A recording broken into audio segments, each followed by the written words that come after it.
오늘 아침 뉴스 연구소. 오늘 아침 뉴스의 맥을 짚어드리는 시간 뉴스연구소. 오늘도 두 분의 연구위원 함께합니다. CBS 김광일 기자, 뉴스톱 김준일 대표. 어서 오십시오. 안녕하세요. 첫 뉴스, 우주로 가야죠. 우리 우주를 열었다. 누리호 결국 성공했습니다. 네, 대한민국이 독자 기술로 설계하고 제작한 발사체죠. 누리호 KSLV-2 발사가 마침내 성공했습니다. 네. 어제 오후 4시에 발사를 했고 700km 목표 궤도에 투입돼서 성능 검증용 위성을 분리하고 안착시키는 데 성공했습니다. 네.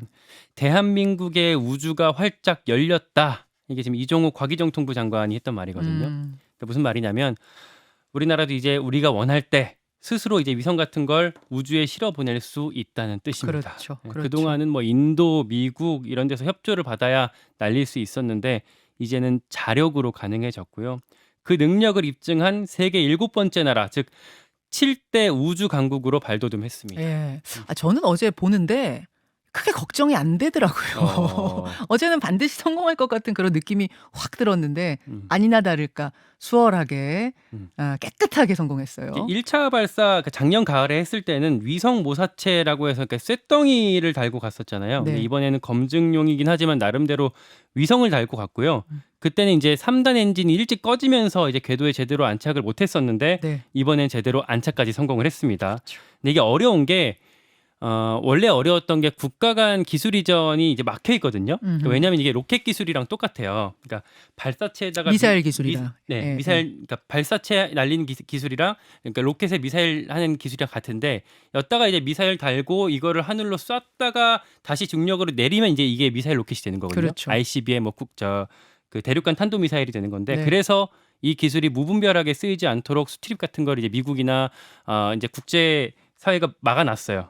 그래서 과거에 나로우 할 때만 해도 뭐 연구자들이 러시아 뭐 기술을 우리가 몰래 빼갔니 아니니 뭐 이런 분쟁, 그러니까 서러운 분쟁이 있을 정도로 어려웠었는데 이번에는 독자 기술로 결국 성공까지 하게 됐습니다. 네. 기분 좋았어요, 김준일 대표. 예. 그래서 이게 조금 이제 정확하게 볼 필요가 있는데 우리가 7번째라고 하면은 탑재체가 1톤 이상인 거가 7번째예요. 아닌 것까지 1톤 이하까지 하면은 이스라엘이 뭐 88년에 이란이 2009년, 북한도 2012년에 성공했거든요. 네. 근데 1톤 이하예요. 근데 1톤이라는 게 뭐냐면은 쉽게 얘기하면은 위성을 실어서 이게 소위 말해서 상업화를 할 수가 있느냐 없느냐를 기준으로 하는 거예요. 아하. 그러니까 1톤 이상이라고 하는 거는 이거를 이제 우리가 산업으로 키울 수 있다, 상업화를 할 수 있다라는 건데. 그 1톤 이하까지 하면 10번째라고 그러더라고요. 예, 10번째. 아까 예. 말씀드렸던 뭐 이스라엘, 이란, 북한도 예, 있는 예. 거죠. 그러니까 이제 중요한 건 이겁니다. 근데 이게 그럼 우리나라가 얼마나 이게 경쟁력이 있느냐, 이게 지금 우주 산업이. 예를 들면 이건 단가로 친다고 합니다. 무게로 친대요. 이게 뭐냐면은 1kg에 얼마나 1kg을 우주로 보내는데 예. 돈이 얼마나 드느냐라는 거예요. 발사체 무게까지 다 해서요, 아니면 그 위에 싣는 것만요? 싣는 건. 싣는 거? 근데 이제 결국은 비용이 이제 발사체까지 다 포함한 거죠. 포함해서? 그러니까 우와. 예를 들면 이런 거예요. 전 세계 평균은 킬로그램당 한 2천만 원 정도 듭니다. 그래요. 근데 한국은 지금 킬로그램당 7천만 원 들어요. 그러니까 3배 이상 돈이 더 드는 거예요. 아하. 아직은 경쟁력이 없는 겁니다. 그런데 미국의 스페이스 X라고 일론 머스크가 운영하는 민간 그 우주 발사체? 회사 있잖아요. 네. 여기는 킬로그램당 350만 원이에요. 그러니까 한국하고 20배 차이 납니다. 지금 경쟁력이. 그러니까 이거는 왜냐하면 스페이스 X에서 만드는 거는 한마디로 얘기하면은 다인승이에요. 그 규모가 큽니다. 그러니까 위성 15개를 한꺼번에 쏠 수 있거든요. 그러니까 사실은 갈 길이 굉장히 먼 거예요. 그래서 지금 이제 업계에서 얘기를 하는 거는 우리나라가 지금 위성 계속 쏴야 되거든요. 그렇죠. 그러면은 더 단가 싼 데로 보내는 게 아니라 한국 거에 다 비싸더라도 한국 거에 택시 태워라, 버스 타지 말고 스페이스 X 버스 타지 말고 택시 태워야 된다라는 이제 자국 산업 보호론이 이제 있는 겁니다. 그래서 지금 차세대 개발 발사체 지금 그 예비 타당성 조사하고 있거든요. 네. 이거 같은 경우에는 2단이에요, 2단. 그러니까 지금 3단이었잖아요. 근데 2단의 의미가 뭐냐면은 출력을 조절할 수 있다고 합니다. 그래요. 그래서 출력은 이게 왜 스페이스 X가 이렇게 350만 원밖에 킬로그램당 안 드냐면은 재활용을 해요, 이 로켓을. 아하. 근데 우리나라도 재활용을 할 수 있게 지금 이거를 지금 다음번에는 그걸 쏜다는 거예요. 재활용을 한다는 건 그럼 돌아온다는 거예요? 예, 돌아온다라는 거예요. 그거를 재활용하기 때문에 단가가 낮아지고 대규모 대형이 되니까 단가가 낮아지는 거예요. 그래서 그거를 차근차근히 해가지고 2030년에 달 착륙 검증선 그리고 2031년에는 달 착륙선까지 지금 보낼 계획입니다. 와, 꿈이 굉장히 크네요. 그러니까 이번 한 번이 아니라 우리는 그 다음 스텝 착착착착 다 세워놓은 거예요. 그렇게까지 가려면 사실 돈이 되게 많이 들 텐데 이제 듣기에 따라서는 뭐 나한테 별로 도움도 별로 안 되는데 뭐 세금을 여기에 많이 써야 되냐 하시는 분들도 있을 것 같아요. 사실 우리가 타고 다니는 뭐 차에서 내비게이션 킬 때 이 GPS도 다 이런 기술이고 말씀드렸다시피 다 안보적인 측면이랑도 연동이 돼 있다는 점까지 맞아요. 기억하시면 좋겠습니다. 요게 하나만 말씀드리면은 1년에 올라가는 위성이 1000개가 넘습니다. 아. 시장 그래서 2020년 기준으로 520조 이렇게 되는 이유가 예. 엄청나게 지금 쏘고 있어요. 야, 기분 좋다 정도가 아니라 경제적으로 따졌을 때도 굉장한 이익이 되는 거라는 거예요. 알겠습니다. 잘했습니다. 두 번째로 가죠. 탈북어민 북송.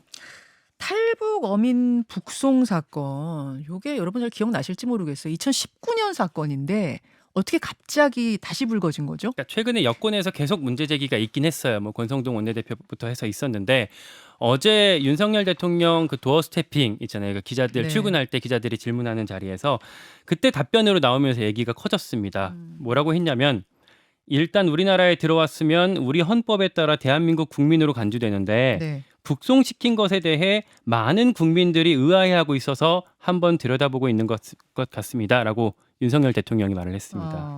그러니까 이게 기억하실지 모르겠는데 2019년 11월에 북한 선원 2명이 탈북해서 귀순 의사를 밝혔었잖아요. 그때 목선 타고 왔잖아요. 네. 그렇죠. 근데 당시에 문재인 정부가 강제로 북송을 해서 논란이 됐었습니다. 그러니까 귀순 5일 만에 판문점으로 보냈었는데 정부 설명이 그때 동료 16명을 살해하고 도피하다가 우리 해군에 납포됐던 거다라고 했었어요. 예. 근데 여권이 그러니까 어쨌든 요 카드를 지금 꺼내면서 어떤 새로운 공세 카드가 된 것 같고요. 그러니까 다만 요 사건은 당시에도 좀 이렇게 그 지금의 국민의힘 당시 자유한국당 내부에서도 입장 정리가 잘 안 됐었던 거였거든요. 그러니까 김무성 전 의원만 해도 귀순자를 북한의 공개 처형장으로 되돌려보낸 만행이다.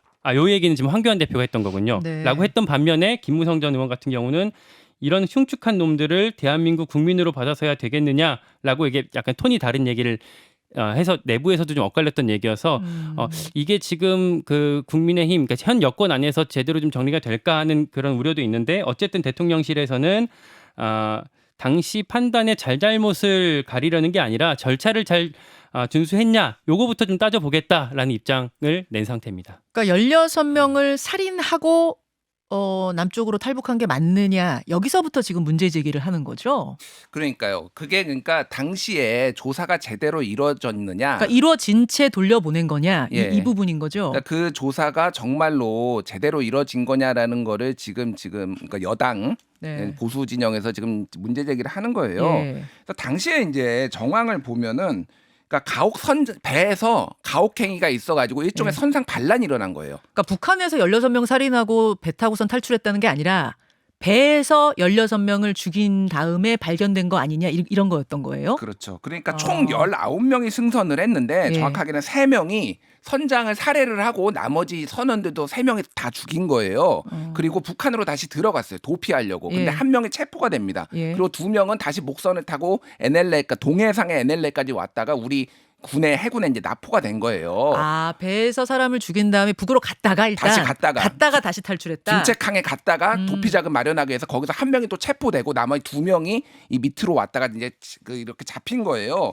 그래서 이거가 이제 원래 원칙적으로 보면은 북한 이주민 같은 경우에는 그러니까 관행적으로 범죄를 저질렀다 하더라도 북송을 안 하는 것이 지금 그동안의 관례였어요. 범죄를 저지르고 남한으로 오더라도 그러니까 어떤 범죄를 어떻게 저질렀는지 어떻게 확인을 합니까? 북한 말만 믿고 돌려보낼 북한에 수가 없다. 그러면 여기 얼마나 탈북민 얼마나 범죄 저질렀는지 뭐 신원 조회를 할 수도 없는 거잖아요. 그러니까 혐의가 있더라도 받았는데 이거 같은 경우에는 너무 잔혹한 살해, 연쇄살인 뭐 이런 수준이잖아요. 그러니까 조사를 한 다음에 이거를 북한하고 연락을 해가지고 확인을 하고 돌려보냈다라는 거예요. 그래서 당시에도 논란이 있었는데, 그러니까 그때 정부는 살인 등 중대한 비정치적 범죄자는 보호 대상자로 결정하지 아니한다라는 북한 이탈 주민법 9조 1항을 적용을 한 거예요. 이게 네네. 법에 어긋난 건 아닌데, 그러니까 문제는 이런 겁니다. 이게 법과 현실의 차이예요. 그러니까 법은 사실은 북한 주민도, 그러니까 북한은 임의로 우리 한반도를 일부 점령한 괴뢰 단체고 북한 주민도 다 우리 주민이에요. 법적으로. 근데 사실은 북한 주민은 다른 나라 사람이나 마찬가지죠. 현실적으로 보면 우리 실효 지배가 안 닿잖아요. 그러니까 어떻게 할 것이? 예를 들면은 중국에서 연쇄살인범이 한국에 귀순해가지고 나 여기서 살고 싶다라고 했을 때 중국에 넘깁니까 안 넘깁니까? 뭐 이런 문제인데 이제 보수 진영에서는 넘기면 어떡하느냐 우리 주민인데. 그것도 그거고 예. 그것도 그거고 어제 얘기를 들어보니까 정확하게 이 살인의 행위가 입증되지 않은 상태에서 그냥 북한 말만 듣고 그들은 살인범 해서 넘긴 거 아니냐. 그러니까 보다 근본적인 데까지 또 문제 제기를 했던데요. 근데 그럼 어떻게 확인을 하냐라는 거죠. 그러니까 이게 뭐 북한에서 그렇게 얘기를 했고 그런 정황이 있다라는 거를 정보 당국이 파악을 했는데, 그러면 지금 이를테면 윤석열 정부에서 이거 조사를 한다고 해서 그러면 16명을 안 죽인 거를 증명할 수 있냐라는 거죠. 이거 그러니까 정쟁만 되는 거예요. 이렇게 되면은. 예. 다만 한 가지, 그러니까 그 당시 논란이 있었던 이후에 어떤 시민단체가 정보 공개 청구를 했었어요. 근데 요거는 패소가 됐었거든요. 그래서 그때 좀 대통령 기록물로 지정이 근데 그 패소한 뒤에 안 됐어요. 근데 그래서 어떤 지금 정부 결단에 따라서 뭐 귀순 이양서 이런 것들은 좀 공개될 가능성이 있어서 이 부분 좀 지켜볼 필요가 있을 것 같습니다. 알겠습니다. 뭐 그 서해 공무원 피격 사건, 피살 사건도 마무리되지 않은 상태에서 또 하나 또 비슷한 의혹이 문제가 불거진 것 같네요. 하나 더 보죠. 착한 집주인의 혜택. 어제 새 정부의 첫 부동산 정책이 발표가 됐죠. 네, 여러 개 내용들 좀 있었는데 살펴보겠습니다. 가장 핵심은 지금 전세 세입자 보호 쪽이었습니다. 그러니까 네. 세입자들이 임대차 3법 이후에 전세 계약을 한 2년 정도 더 유지할 수가 있었잖아요. 네네. 근데 제일 먼저 적용됐던 사람들이 이제 곧 오는 8월이면 계약이 끝납니다. 맞아요. 그래서 만약에 집주인들이 그동안 못 올렸던 전세값을 팍 올리게 되면 시장에 대란이 올 수 있다, 이런 우려가 계속 있었는데요.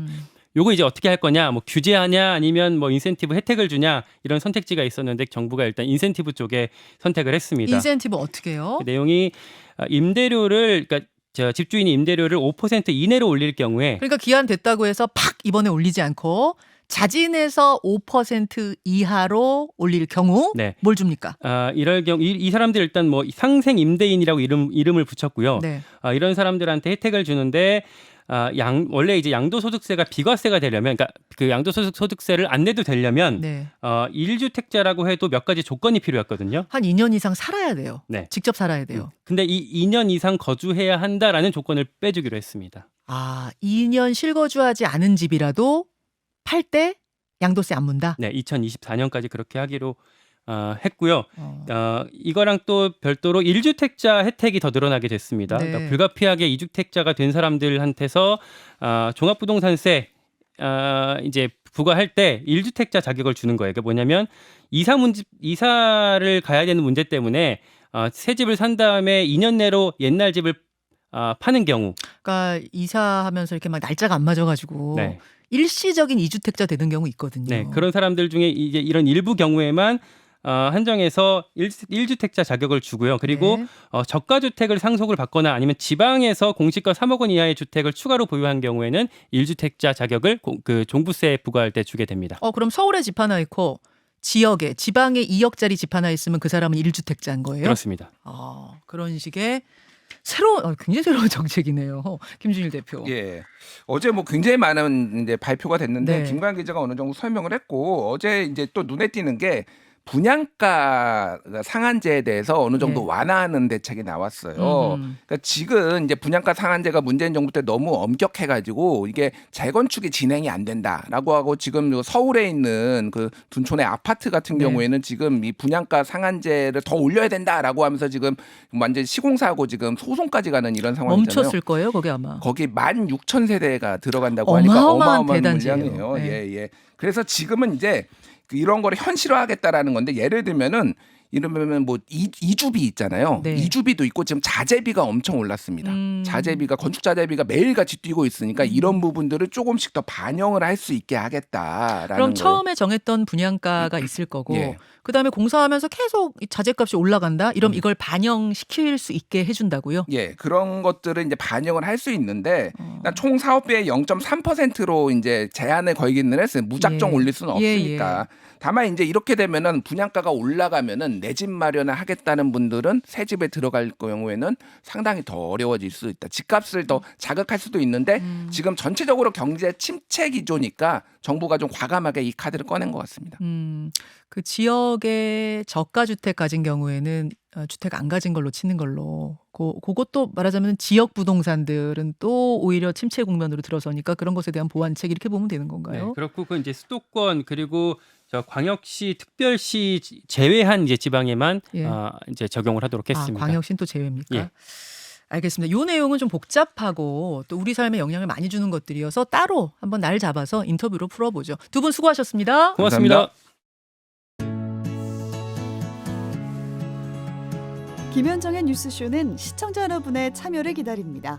구독과 좋아요, 댓글 잊지 않으셨죠? 알림 설정을 해두시면 평일 아침 7시 20분 실시간 라이브도 참여하실 수 있습니다.